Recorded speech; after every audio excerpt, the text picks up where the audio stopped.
का पढ़ाने का स्टाइल ज्यादा अच्छा है, अब कुछ टीचर का अच्छा नहीं।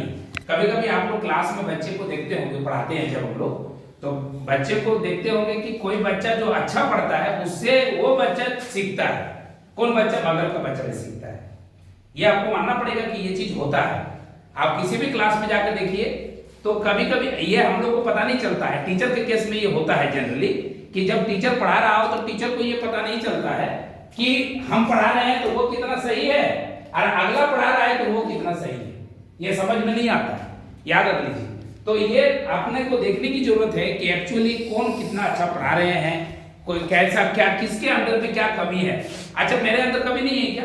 सबके अंदर कमी है। सबके अंदर, चाहे वो कितना भी अच्छा टीचर हो, उसके अंदर भी कुछ मॉडिफिकेशन की रिक्वायरमेंट होती है। आपको याद होगा कि सचिन तेंदुलकर को चेन्नई के स्टेडियम में एक ग्राउंड स्टाफ जो घास की कटाई करता है, उसने आके बोला सचिन तेंदुलकर को कि आपका जो एल्बो है, जो एल्बो गार्ड है, एल्बो का गार्ड जो है आपने बड़ा कर लिया, जिसके वजह से स्ट्रेट ड्राइव खेलने में आपको तकलीफ होती है।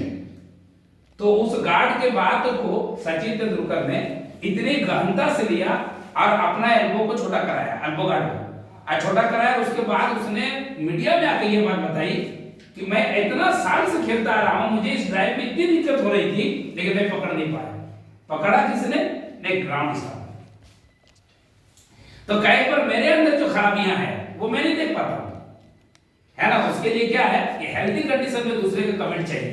एक होता है झगड़े के कंडीशन में।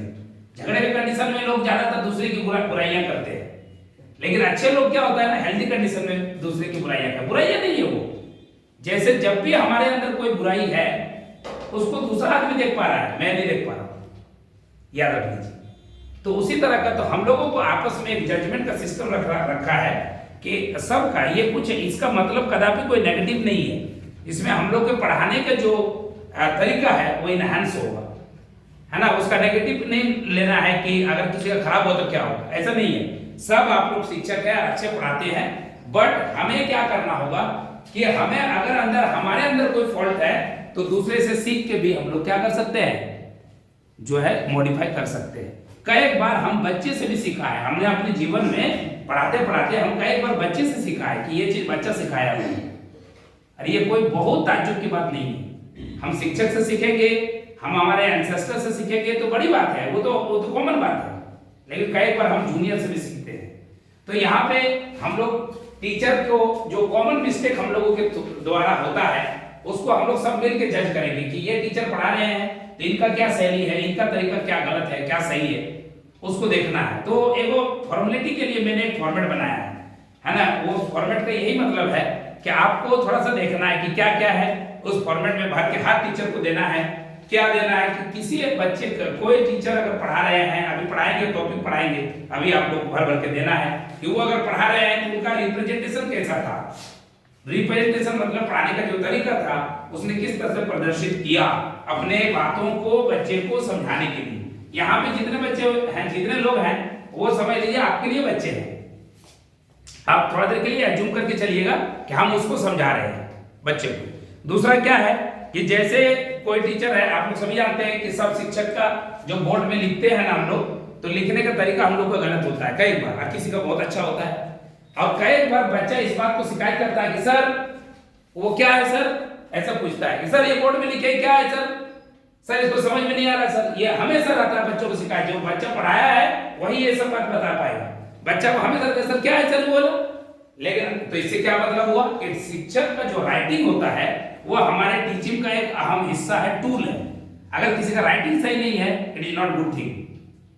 ये खाली शिक्षक के लिए लागू नहीं है ये बात, ये हमारे बच्चों के लिए भी लागू है कि बच्चों का मार्क्स जो आता है वो राइटिंग पर आता है। तो यहाँ पे मैंने सेकंड कॉलम बनाया है राइटिंग का 10 मार्क्स। उसमें भी 10 मार्क्स में से आप जो भी फैकल्टी का, स्टाफ का सुनेंगे लेक्चर देने के लिए, उसका 10 मार्क्स आपको उसमें में से जो भी आपको लगेगा वो दीजिएगा। और हर टीचर का एक ये फॉर्म रहेगा, मतलब अगर मैं यहाँ पे शिक्षक हूँ यहाँ पे, तो मेरा एक फॉर्म आपको सबको बारी बारी से भर के देना है। उसके बाद आ जाता है साउंड एंड वोकल। ये बहुत इंपॉर्टेंट और अहम हिस्सा है साउंड। जब आप बोल रहे हो और एक कोना से दूसरा कोना तक आवाज नहीं जा रही हो, है ना, तो फिर आप क्या बोल रहे हो, आप खुद ही समझ रहे हो, दूसरा आदमी नहीं समझ रहा है। तो आपका साउंड, जो टीचर का जो साउंड है वो बहुत अच्छा रहता है। दूसरा क्या कि जो आता है, चौथा नंबर आता है उसका है एक्सप्लेनेशन। एक्सप्लेनेशन मैंने लिखा है, ये सब मेरा फॉर्मेटिंग है, उसको दूसरा वर्ड भी आप नाम दे सकते हो। एक्सप्लेनेशन मतलब जो टॉपिक कवर किया उस टॉपिक को कितना अच्छा एक्सप्लेन कर पाए। जैसे आप हवाई जहाज के बारे में बता रहे हैं, तो हवाई जहाज की बहुत सारी बातें हैं जो तो बताया जा सकता है, उसको मैंने कितना हद तक बताया। आपके लिए 5 मिनट का टाइम रहेगा कि 5 से 7 मिनट या 10 मिनट को आप एक्सप्लेन करिए, तो वो आपको एक्सप्लेन का टाइम दिया जाएगा। उसके बाद अंडरस्टैंडिंग। अंडरस्टैंडिंग का मतलब हो गया क्या कि जो उन्होंने समझाया वो आपके दिमाग में कितना उतरा, है ना। बच्चे के दिमाग में ये बात उतरता है कि नहीं, कि कैसा वो पढ़ा रहा है। अगर पढ़ा रहे हैं तो हम पढ़ा दिए, अब तुम समझो बेटा, हम तो पढ़ा दिए, ऐसा नहीं होता है।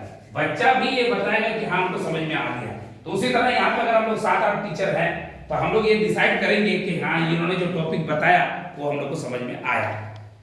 उसके बाद ऐसे तो बहुत सारे कॉलम बनाए जा सकते थे, मैंने अपने आप को ब्रीफ किया। उसमें क्या था, 6th नंबर में क्वेश्चन आंसर सेशन। हर शिक्षक को पढ़ाने के बाद, जैसे अगर नानी या दादी लोरी सुनाती है तो बच्चा का जो रिस्पॉन्स लेता है, जब तक बच्चा हूं हाँ हाँ बोलता है तब तक वो सुनाते रहती है। एक दफा ऐसा होता है कि वो बच्चा कोई रिस्पॉन्स नहीं देता है, इसका ये मतलब है कि वो बच्चा सो गया है, और अगर सो गया है तो लोरी सुनाना बंद। तो जब भी हम लोग क्वेश्चन आंसर बच्चे को जब भी हम लोग पढ़ाते हैं तो उसका मेन थीम वो नहीं है कि मेरा टाइम हो गया है और मैं यहाँ से चला जाऊंगा। मेन थीम ये है कि हम जो पढ़ाएं बच्चा को उतरा कितना, बच्चा के जहन में गया कितना।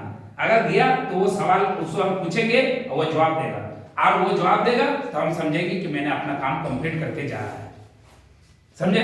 और आप लोग सभी जानते हो कि आप लोगों को क्वेश्चन आंसर का सेशन भी रहता है। उसके बाद क्या रहता है बच्चे को कि कुछ होमवर्क भी देते हैं हम लोग, है ना, कुछ असाइनमेंट होमवर्क या क्लास वर्क देते हैं बनाने के लिए। मैथ अगर रहेगा, मैथ कोई बता के चल जाएगा तो ऐसे नहीं होता। मैथ बताने का मतलब है कि आप एगो बनाने के लिए दो, तो ये रहेगा।